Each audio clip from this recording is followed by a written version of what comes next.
Hey, midlife women, is it too late to make a change in your second half, perhaps even your last third of life, and redefine? Well, my guest today, she did it at 67. You're going to hear her story today on The Bravehearted Woman. Hey, everybody, this is Dawn Damon, and this is my show, The Bravehearted Woman. Thanks for stopping by. Hey, each week I bring important topics for women just like you to help you live with courage and confidence and bold vision for your future. So make sure you subscribe so you never miss an episode. I'm always giving out free resources that empower you. So you ready? Come on, let's get brave. Hey, Bravehearts, I have a beautiful show for you today and a wonderful guest. She is a purpose-driven businesswoman, an athlete, the founder, real estate broker extraordinaire, ranked in the top 1.5% of all agents in the United States. She's also the reigning Miss Connecticut Senior America, a 6-time U.S. Pro-Am ballroom dancer. Oh my goodness, she's a spiritual director in the sacred space and serves on the board of advisors at Bellarmine College, a Fairfield University, and is a mentor for Girls with Impact. Would you please welcome my guest today, Robin Kencel. Robin, welcome. Thank you. Oh, thank you for having me. I know it's going to be a great conversation. We're eager to dive into this conversation and learn all the things about you. But listen, your bio tells me that you have a successful marriage of 40 years, adult children. You have a bustling career in a luxury real estate agent, broker, and you think you'd be ready to slow down, but you say, not me, I'm just getting started. Tell us about you. Yeah, so I was born in New Haven, Connecticut, and my family owned a nursing home. So a lot of my young life, I worked in every role at that nursing home, from the kitchen to the laundry to arts and crafts to being a little helper for the nurses. And, it taught me a few things. It taught me to respect older people. It taught me that everyone had something to offer. I mean, some of my deepest conversations were with people who could do nothing but speak. They'd lost everything but their speech. And it taught me that when you are running a business, you have to be humble, you have to work twice as hard, and you have to be twice as compassionate. And I learned that at a young age. So from New Haven, I went undergrad to Georgetown University, where, listen, I was a dancer when I wasn't working. So I danced everything from liturgical dance to disco. Now there's a range for you. And I majored in philosophy. I'm a thinker, I'm an overthinker. So that was my major. And after Georgetown, where I met my husband, which is a story in itself, because I would have to say, really, he met me. I don't remember him at all. Sorry, honey. Oh, wow. He knows that. But after Georgetown and taking a year, I went to graduate school. I have an MBA from Kellogg, part of Northwestern University, in hospital and healthcare administration. I thought I was going back to run our nursing home. But, something in me, I'm a big believer that whatever you do, get the best training possible. And so I decided if Johnson & Johnson would accept me into their ranks, I would go there, a healthcare company, to really learn management and marketing. And it was a fabulous experience. I actually spent 5 or 6 years with 3 different Fortune 100 companies, learning how to manage people and learning how to be good at running a business. Until, I was kind of done writing business plans and opened my own strategic planning firm. Now, one of the things I'll say along the road, because I'm doing it again, is you got to be gutsy. You cannot be afraid of failing. That's right. Thank you for saying that, because, this is the Bravehearted Woman. And that's one thing we talk about a lot. I want to hear more about it. You've got to be willing to take courageous steps of action, overcome your fear of failing, and do it afraid. Say more about it. Yeah. Well, I'll say I have a few maybe principles around that. And, Okay. one is, yes, you can't have a fear, because what's the worst thing that can happen? You just have to start something else again. But I will also say that for me, I always have like a backup plan. I'm really big on contingency plans, and I never leave a job before I take a job. So even when I had big career changes, I always made sure the new thing was in place and actually working before I left my current thing. And, I also go back to this threesome of do what you're good at, do what you love, and do something that's bigger than yourself, as in servicing others. Mm-hmm. And I find that if you do these three things, I don't call it work. It's really fun. I mean, yes, there's stress. Of course, there's stress, but it's deep down fulfilling. Fulfilling. Yeah, that we talk about that a lot here, doing things that are fulfilling to us, not doing the things that necessarily are expected that we have to fulfill a specific role, but being willing to get outside the box and really become a student of yourself. What does light me up? What does create Yeah. passion in my life? At 67, you were well established, but how did you get started? Which, by the way, I can't believe you're 67 anyway. How did you get started in this whole area of the pageant? And by the way, I saw you dancing. You're an exquisite dancer. You glide. You're so elegant. You say you always were a dancer. Tell us a little bit about those areas of your life. Okay. Let's start with the dance. Okay. So, I'm 2 years old. My mom has four kids under 8 years old. She was in like community theater. So she was big advocate of put your kids in everything and see what they respond to. So Yes. here I am. It's recital time on the big stage at Schubert Theater in the yellow, shiny raincoat with the red flowers for my tap number. And she's putting the lipstick on me. And I step out with my friends onto the stage and the lights hit. And I'm like, whoa, I love this. And I was hooked. I mean, maybe I should be ashamed of saying that, but I really No. loved it. I just love movement and dance for dance, and I love music, but I mostly love making people in the audience happy and getting a response from them. So I continued on this Nice. dance career, forever. I mean, embarrassingly at Georgetown, I pretty much was known as the dancer and runner who only wore the powder blue jumpsuit, the sweatpants, because I was always coming or going to a dance class. So Oh, when I went to my 25th reunion, I'm 45 years old, and people go, are you still dancing? No, I've got kids that I'm raising. I've got a career, community obligations. So I go to the gym and the doctor on the treadmill next to me, I'm, giving him my woes. And he says, that guy over there does ballroom. Why don't you talk to him about ballroom? And so I sauntered over to Rick Lake, who told me about a studio in Stamford, just 20 minutes away. I show up for my first lesson. They realize I could dance, but after a few lessons, they realize, oh, she likes to perform. And so they threw me ah, into the world of competitive dance, which is a huge world. yeah. Every weekend, there are competitions all over the United States. And as you said, look, I work really hard at it, and Hmm. it is very, very competitive. There are a whole batch of women over 60 that are just killing it on the dance floor. And I have been lucky to have, won a number of titles. And last year I was number one in my division. But you know what? What I say is it's really a competition against myself. I Hmm. really just want to be the best dancer possible. So that's kind of the dance journey, which led me to the pageant world. I mean, yes, at Georgetown, I was recruited along with a friend who was in a show for the Miss Maryland competition.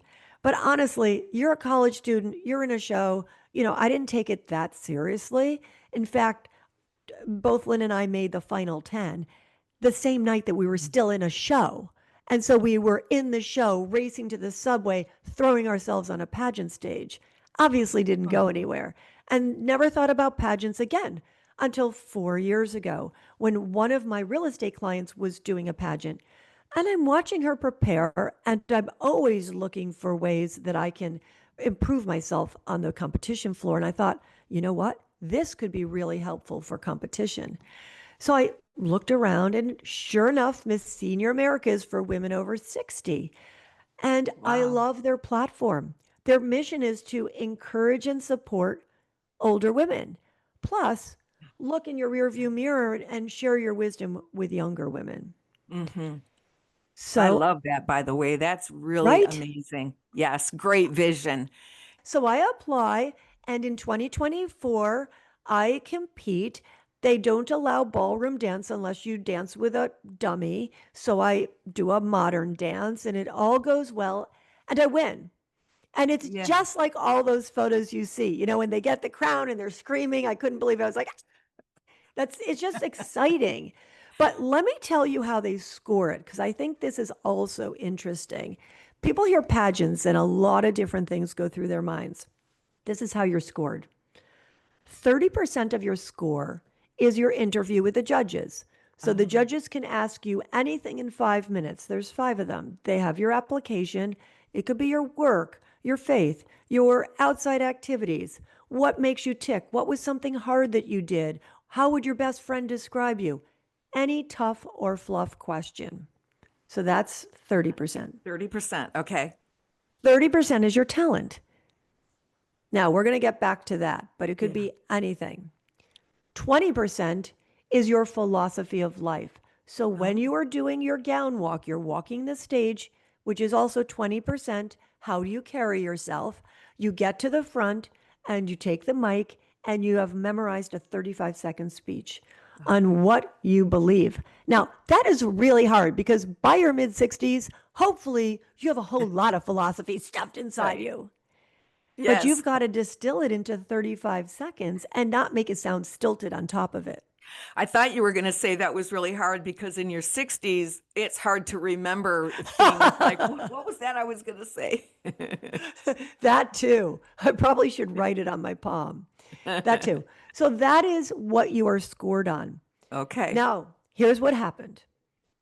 I win it Yes. in May. I'm a businesswoman. I develop a business plan. I'm not just a float on a parade. I want to Yes, do right. something. So I developed this platform that it's called Aging with Purpose. And it's really out there talking to women about being intentional, having gratitude. Yes, there's Mhm. bad stuff happening. People are dying, people are moving away, but we still can hear the birds sing. We still can see beauty. We can see the laugh of a baby. So it's all Yeah. about aging with purpose. So here's what happened to me. Talk about aging with purpose. 3 weeks before the pageant, I'm in the United States Dance Championships. We're dancing pretty well, but we're not placing well. Oh, And so I say, you know what? Let's call it a day. It's just not happening today. And our coach and my husband both say, and my dance partner, we're not quitters. You need to mm. go out there and do something memorable. So Uh-oh. my unconscious brain chooses to push it just enough that I smash my foot into Dima, my partner's heel, and I break my foot. Now Oh, there's drama no. for you. Oh, no. So, no pageant. Now, first of all, they were really great because a couple weeks later, they brought in the first runner up. She competed and they said, Robin, we're not going to hold a pageant 2025. You are going to wear the crown and you're going to go compete. So, I'll tell you about a couple exciting things with that. But here's what I want to tell you. Now, when something bad happens to us, we Hmm. can control our responses, right? We We can. can. We can't control what happens to us, but we can control how we frame it. So I did spend a Yeah. week clearing out my contacts in my phone, reorganizing every drawer, doing anything I could that, was not moving around. And then I said, what have I always loved that I just never did anything about? And the word acting popped into my mind. Oh, I acting? resourced my way to a acting coach who also is a musical theater coach and a choreographer who's been on TV for a whole number of seasons in different things. I mean, he's quite special. Shout out to Lane Napper. And so Lane starts working with me on improvisational acting. Now, Oh, talk about falling off a cliff. You right. are thrown on a stage with a scene partner. It sounds like you know what it is. The audience gives you a word and you go. You don't Hmm. write the script, you Right. just be. Yes. Did you come alive with that? Because now you're talking my language. I love those kinds of things. And I'm resonating with the whole, not only do you love to dance, you love to perform Yeah. and you come alive on the stage. So this had to be right down your alley. Not so much initially Okay. because it was a little scary. I didn't know these people. It's very Sure. close quarters. I am a writer. I've written 2 books. So I'm more of a planner writer. It Okay. took me a while, but I just kept digging into it. I just kept Mm. taking lessons privately, and then Lane and I would go take, group classes where you're thrown on the stage. And next month will be my 1 year anniversary of improvisational acting. I love it. I love it, and I Oh, know I'm getting better at it. I'm here to tremendous. tell every listener, viewer of yours, you can start in something that you're not good at and get better. I am proof in the pudding. Well, that's what I was going to ask you, and I love that you're encouraging our listening audience today that you're never too old to learn a new skill. I No. mean, I often say you really can teach old dogs new tricks. You can. You said it, weren't so good at maybe at the beginning, you had to dig in. How do you not quit? What is that keeps you going? And what would you say to the women listening that just they try something, think, "Oh, I'm not good at it," and they throw in the towel? Okay, I'm going to tell you a real time story, Dawn. So, Okay. yesterday I was on Fox News Oh, in Connecticut, and they wanted okay. to talk about the pageant in 2 weeks.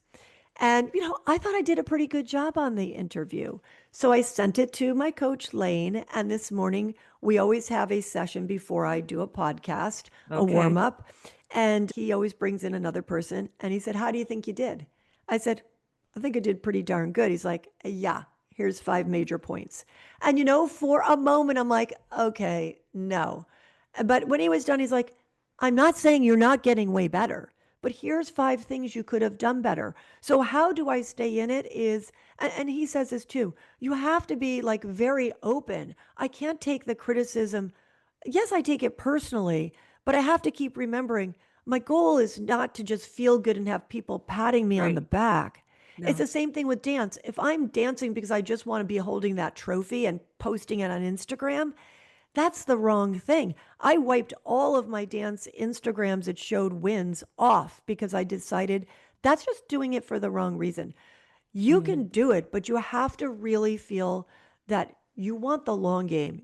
You want to challenge yourself, and any gift Yes. that God gave you, you want to bring it as far forward as you can. And since we opened it with a prayer, I mean, let's just say it. Every skill we have, whether it's my dancing or my business brain, God put it there for a purpose, not for me to Absolutely. congratulate myself, just Yeah. because I need to touch somebody in some way.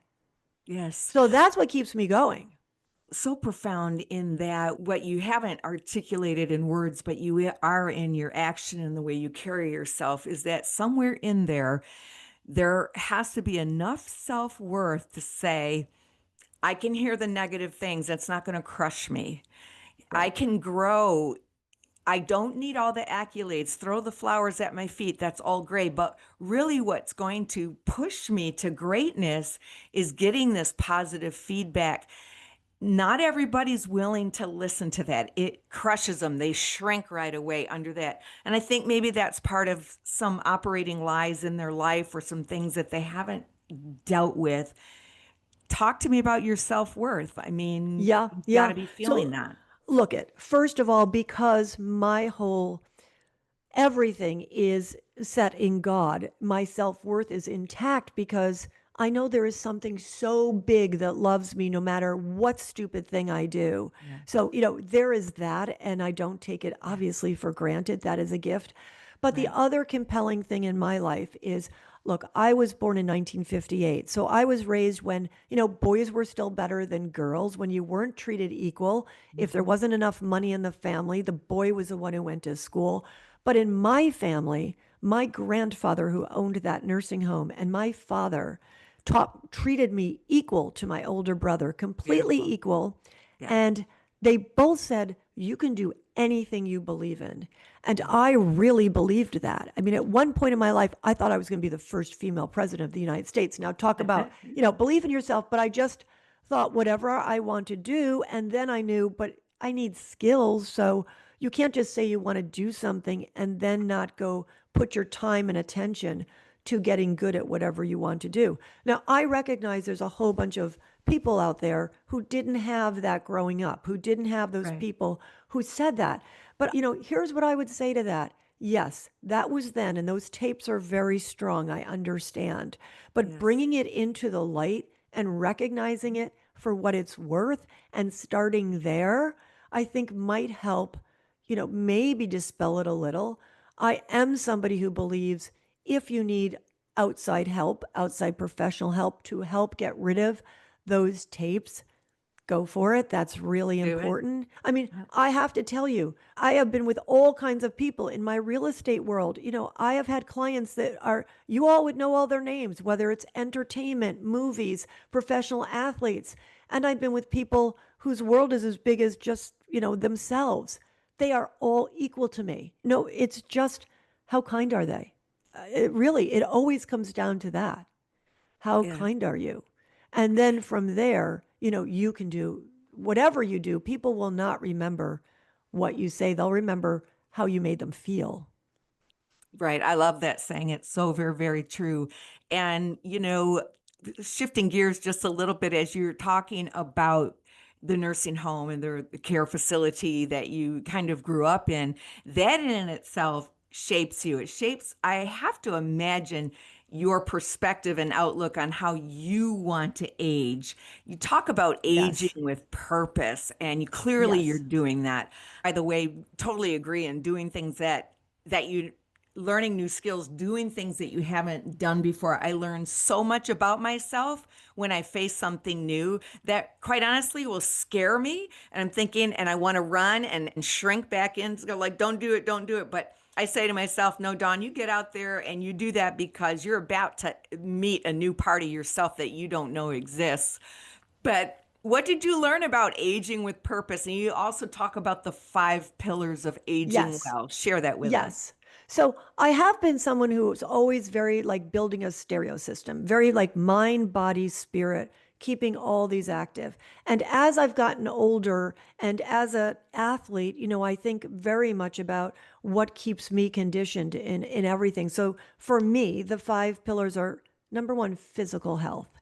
And, Mhm. I will tell you, and that's everything from preventative health to dealing early on. Like there's a lot of mornings, especially as I'm getting older, I'm waking up with something from the day before from dancing, and I will get it treated right away.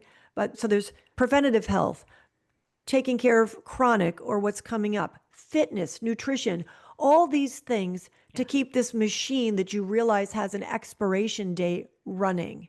So I'm Mhm. very intentional now on that. And I make sure that I have a team of people around me who can keep me in good shape. And I read a Yeah. lot. I mean, nutritionally, I'm always reading and trying to adjust. So that's the first pillar, physical Okay. health. And by the way, what I find is if you are in serious pain or chronic pain, it's hard to focus on these other pillars because you're so distracted by your pain So true. and you've got to deal with the pain management. I have 2 replaced hips. I had sciatica for 4 months this year, and I recognized all my pillars are falling apart because I can't get out of my own head. So, Mm. devoting your time and taking care of your body, huge. So, so important. I say that a lot as well. Like, you get one body. We take better care of our cars and our furniture sometimes than we do our body. You get one body to carry around your soul, your spirit, and the message that God Yeah. has put into you to share with the world. Take good care of your body. Okay, so Yeah. that's pillar Yeah. number So that's one. number one. So, number two, emotional health and mental well being. So, Hmm. obviously, some people are dealing with, especially because I've commissioned some research studying women over 60, what's in their minds. A lot of depression, a lot of anxiety, a lot of loss of purpose. All of a sudden, my kids don't need me. I might be retiring. So, all these things going Hmm. around in the brain. So, staying emotionally healthy. And, how do you do that? Well, it brings you to the third pillar, relationships, getting out of yourself. I find that people, you mentioned it, like you have a choice in how you can age. You can be gutsy and try new things. You could kind of make your world small and then you just keep telling yourself the same old tapes, or you Yes. can become bitter. The second Right. two choices are not good. Mm-mm. So, making sure you are connected to your community is critical. I have a 92-year-old mother who, because we were in the nursing home industry at 70, she's like, let me look at all my options coming down the path. And she chose a campus, independent living, then you shift to assisted living, and then you have a nursing home. And she's lucky she's still in independent living, but she's been in and out Beautiful. of the rehab. And, she will tell you, even with all of her ailments, which are getting worse, you've got to keep busy. You've got to stay looking forward. You got to try new things. Yeah. She's playing mahjong. She's active on her devices. I mean, she's in a book club. She's out as much as she could be. So staying active, staying in your community, giving to others. I was at the governor's office yesterday, and this older couple is coming down the stairs and they see the crown and they want a photo. And I said, "What's giving you joy these days?" And the husband said, "Well, I'm really busy in my church and I love my church and I love that I can be helpful."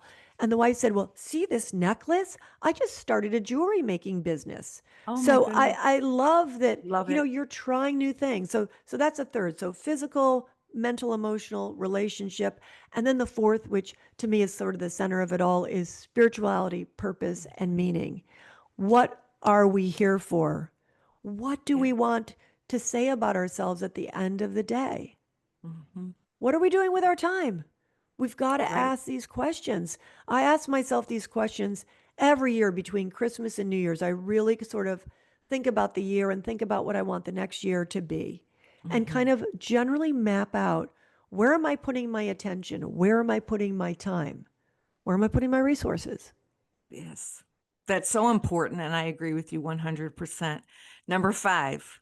Okay, this is a little strange, but for me, I really believe this. I put sleep in its own category. Ah. Not a lot of healthcare professionals do that, but to me, sleep wraps everything.